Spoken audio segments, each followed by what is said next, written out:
I want to remove about a third of the pages from this book, and I'm just going to brush over the silver lettering. I'm coming back in with a sponge brush and some gray paint. I'm adding one final touch. I can slide my router right inside. This was such a simple hack.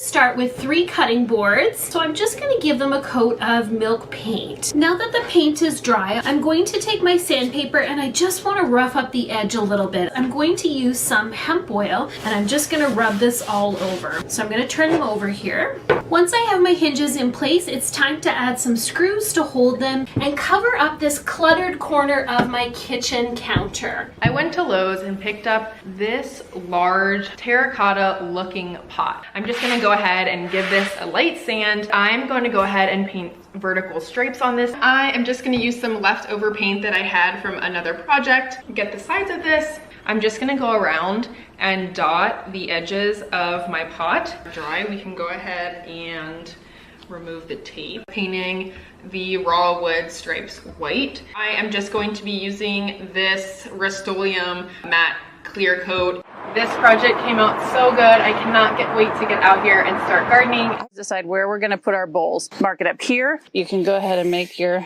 marks. And we're just going to draw our circle. Put a hole close to the edge. I will get this spray painted. What we're going to be using is this really cool reusable stencil. Ladies and gentlemen, I feel like we have our answer. The work table in my office has a lot of space underneath for storage, but it is really ugly to look at. So I'm measuring the front of the desk, height and width. I'm laying out the foam board and I'm going to cut it down. I'm using clear packing tape on both sides of the seams for a really strong hold. Now I want to cover the front of this large piece with marble shelf liner. I'm leaving a bit of an overlap. Slowly pull the backing off the sticky shelf liner. I want to use some Velcro. Now I have a clean looking desk. I've got an area on the side of my house that is just ugly with an old hose. Take the handles and put some tape over, and you're just going to poke through where the screws go in the handles. Peel the tape off, and you can then transport the tape onto the side of the planter. This is where you're going to drill the holes. Drill your holes, and then you can pop the screws through. Use your hand to tighten them first. Once we got these holes drilled, turn it back over, and we're going to use some succulent potting soil. Transplant your succulents where we're going to hide the hose. We need to drill a hole about halfway up. Put some wood in there. That's going to hold this lid up. Get that garden hose through. Pull it all the way through, and look at that. Go ahead and put your succulent tray right on top. Go to your local dollar store and grab a few glass candle holders. Take off any stickers that are on these jars, and go and wash the jars. Take your lids outside and spray paint them. Let these dry and move on to the glass candle holders. Mix up some 5-minute epoxy. Dip your knob into it and center it onto the painted lid. Move on to the candle holders. Dip it and center it on the jar. You can really put anything into these that you want to. Some Q-tips, smaller hair ties, and also cotton rounds. These apothecary jars will help you organize your bathroom items and look really cool. Grab some decorative trim. Start with your first cut, and then you're going to measure the length of the TV. Give it another 45-degree cut. Once you get all 4 pieces cut, you gotta have glue. Put it right up next to it. Just mark out the holes. Once you pre-drill, the screws go in without a drill. We got to build a box. That way we can cover the sides of the TV. We're going to lay the frame on top. Just a few brad nails to hold it together. Now it's time for some gold paint, a little bit of Velcro on the TV. It just looks amazing. If you need a place to hide a spare key so you don't get locked out again, I grabbed some spray foam from the store. I practiced spraying the foam in a variety of shapes. I let that dry completely. And then I grabbed some apple barrel burnt umber acrylic paint and painted the entire shapes so that they were completely coated. After that had dried, I grabbed my hot glue gun and glued all of the pieces together. Now I grabbed my spare key and some tape and placed it to the bottom of the spray foam.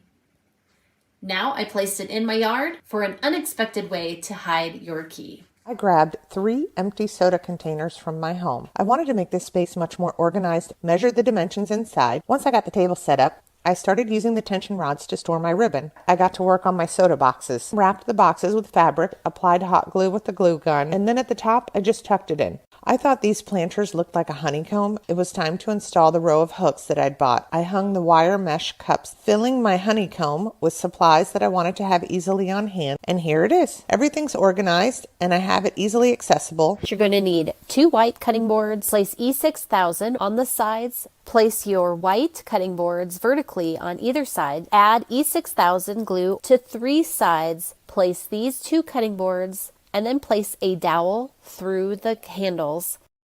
Your box is ready.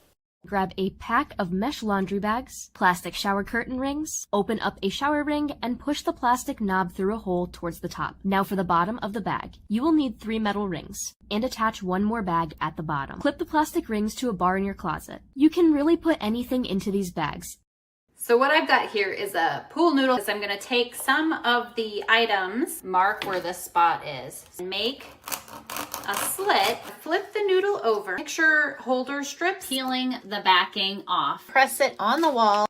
Here they are, all hung up. Grab a metal cooling rack. You will need 2 screws. Go into your closet and get your rack in a straight line. Mark the corners of the rack. Screw your first screw in. Put your rack onto the screws. Fill your rack with sunglasses.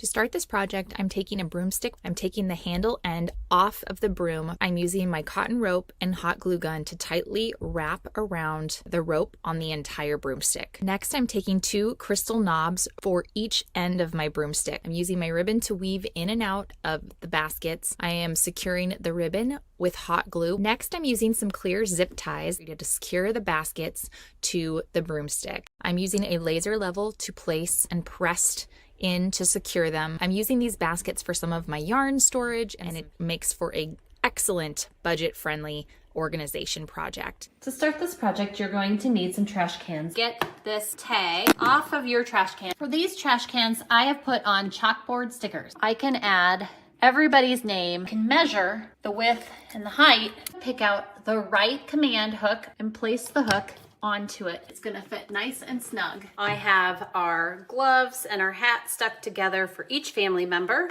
and then we place those into the bucket. So here's a look at them all hung up. You will need 4 plastic shower rings. Take 1 ring and loop it into 1 other. Clip a ring to the handle of your basket. Now bring this basket over to your closet. Clip the plastic ring onto a bar in your closet. My husband has a lot of hats, and this is a perfect storage basket for all of them. I tied a piece of fishing line to one end of the key. The fishing line makes the line almost invisible to the eye to see. This is our hammock in our backyard, and I removed one of the caps from the end, placed the key inside the pipe, and then left some string hanging outside and replaced the cap.